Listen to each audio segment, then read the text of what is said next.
안녕하세요. 역사탐구가 홍법 박익순과 함께 떠나는 주말 역사 산책 시간입니다.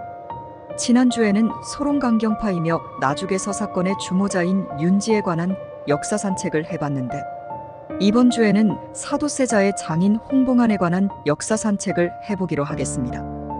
홍봉안의 본관은 풍산이며 사도세자의 장인으로 아버지는 예조판서를 지낸 홍연보이고 어머니는 임방의 딸입니다. 고구마를 처음 도입한 조엄은 그의 매제입니다. 그는 일찍이 어머니를 여의고 계모인 성주 이씨에게서 이복 동생인 홍인안, 홍용안과 함께 양육되었습니다. 1735년 영조 11년 생원이 되고 음보로 참봉에 등용되었습니다. 처음 관직은 보잘것없었지만 홍봉안이 세자의 귀사 세마로 있을 때인 1743년 영조 19년 둘째 딸 해경궁 홍씨가 세자빈으로 간택되며 홍봉안의 앞길은 고속승진의 길이 열렸습니다. 영조는 노론 세력을 바탕으로 즉위했지만 초기에는 전국 안정을 위해 반대 세력 중 온건파 소론을 등용하여 탕평을 유지하려고 노력했습니다. 그러나 1741년 영조 17년부터 살인정치의 틀을 무너뜨리고 전제군주로 변하며 홍봉안을 비롯한 노론계 척신 세력을 중심으로 전국을 운영해 나갔습니다. 영조의 후궁중 영빈이 씨에게서 태어난 익은 2살의 어린 나이에 세자로 책봉되었지만, 세자는 자랄수록 노론 위주의 정사를 펼치고 있는 영조의 기대와는 달리 소론계의 지지를 받으며 부왕의 기대와는 다른 방향으로 성장하고 있었습니다. 세자는 노론의 사주로 1749년 영조 25년부터 부왕의 대리청정을 시작했는데, 이는 노론이 소론당과 친한 세자의 흠을 잡기 위한 술수였던 것입니다. 세자는 평소 정신병 증세도 있었던 것으로 알려졌습니다. 영조의 척신이 된 홍봉안은 어영대장과 예조참판을 거쳐 1755년에는 평안도관찰사로 고속승진을 이어갔지만, 세자의 병세는 점점 심해져서 병이 발작되면 궁비와 환시를 죽이고 죽인 후에는 문득 후회하는 정도에 이르렀습니다. 세자의 비행은 더욱 심해졌고 때마침 영조가 총애하던 숙의 문씨도 회임을 하게 되면서 세자에 대한 비판의 목소리는 더욱 커져만 갔습니다. 홍봉안은 1759년 세손사가 되었지만 조정은 세자의 비행을 문제 삼아 홍봉안 계열을 공격하는 공웅파와 홍봉안 계열을 옹호하는 부웅파로 나뉘어졌습니다.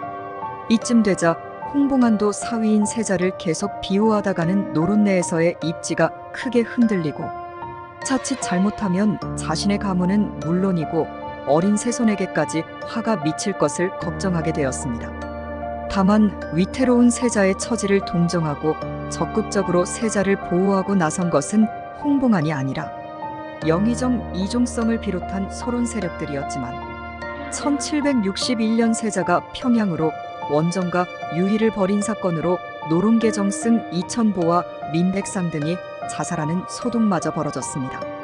이런 상황에서도 세자와 거리를 둔 행동으로 영조의 눈에 든 홍봉안은 우의정과 좌의정을 거쳐 영의정에 올랐습니다. 홍봉안으로 대표되는 풍산홍 씨는 노론 척신 중 가장 큰 세력이 되었으며, 조정은 다시 홍봉안 가문을 견제하는 다른 척신 가문들과 비척신계로 삼분할되었습니다. 이 무렵 당시 나이 66살이던 영조는 손녀버린 16살의 정순왕후를 계비로 맞아들였는데, 정순왕후의 아버지 김항구는 공웅파인 비척신계와 손을 잡고 홍봉안과 대립각을 세웠습니다. 김항구는 홍봉안을 견제하고 세자를 제거할 목적으로 세자가 왕손의 어미를 때려 죽이고 여승을 궁으로 끌어들였으며, 평양과 북성으로 나가 유람했다며 나경원으로 하여금 형조의 고변설을 올리도록 사주했습니다. 나경원의 고변설을 읽고 진노한 영조는 1762년 영조 38년 윤 5월 13일 세자를 폐하고 서인으로 강등시켰으며, 그래도 분이 풀리지 않자 칼을 휘두르며 세자에게 자결을 명했습니다. 세손이 달려와 울고 매달리며 아비를 살려달라고 빌었지만 소용이 없었습니다. 이미 이성을 잃은 영조는 마침내 세자를 뒤주에 가두어 버렸고, 세자는 좁고 캄캄한 뒤주에 갇혀 파리를 꼬박 물 한 모금 마시지 못하고 살려달라며 애원하다가 숨을 거두었습니다. 영조는 세자의 비행에 가담한 사람들과 세자를 옹호했던 일부 소론까지 처단했습니다. 홍봉안은 1762년 영조 38년 사도세자가 뒤주에 갇혀 죽은 이무하변 때 이를 적극적으로 말리지 않고 오히려 동조하는 태도를 취해 반대파로부터 비난을 받았지만 그 덕분에 영조가 살아있는 동안은 노론의 영수로서 권력을 유지할 수 있었습니다.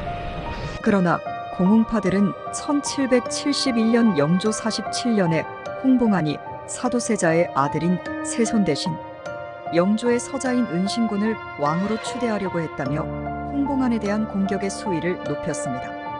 이 일로 은신군은 제주도로 귀향을 갔고 홍봉안도 은신군과 관계를 맺고 있음이 알려지면서 관직을 박탈당하고 유배되었지만 홍봉안이 실제로 은신군을 추대하려는 음모를 꾸몄다는 직접적인 증거가 없었기 때문에 며칠 만에 풀려났습니다. 홍봉안이 풀려나자 공웅파는 정순왕 후의 오빠인 김구주로 하여금 홍봉안을 비난하는 상소를 올리게 했으며 이 일로 김구주와 홍봉안 두 외척의 갈등은 더욱 심해졌습니다. 홍봉안의 권세는 영조가 죽고 정조가 즉위하면서 끝이 났습니다. 정조는 자신의 아비를 죽도록 내버려둔 외조부에게 호의적이지 않았으며 결국 홍봉안은 외손자인 정조에게 배척당하고 1778년 한성부에서 66세의 나이로 사망하였습니다. 묘는 경기도 고양시 일산동구 문봉동에 있습니다. 오늘은 사도세자의 장인 홍봉안에 관한 역사 산책을 해봤는데 다음 주에는 영조의 계비정순왕 후의 친정아버지로 홍봉안과 권력 투쟁을 하던 김항구 부자에 관한 역사 산책을 하기로 하고 여기서 마칩니다.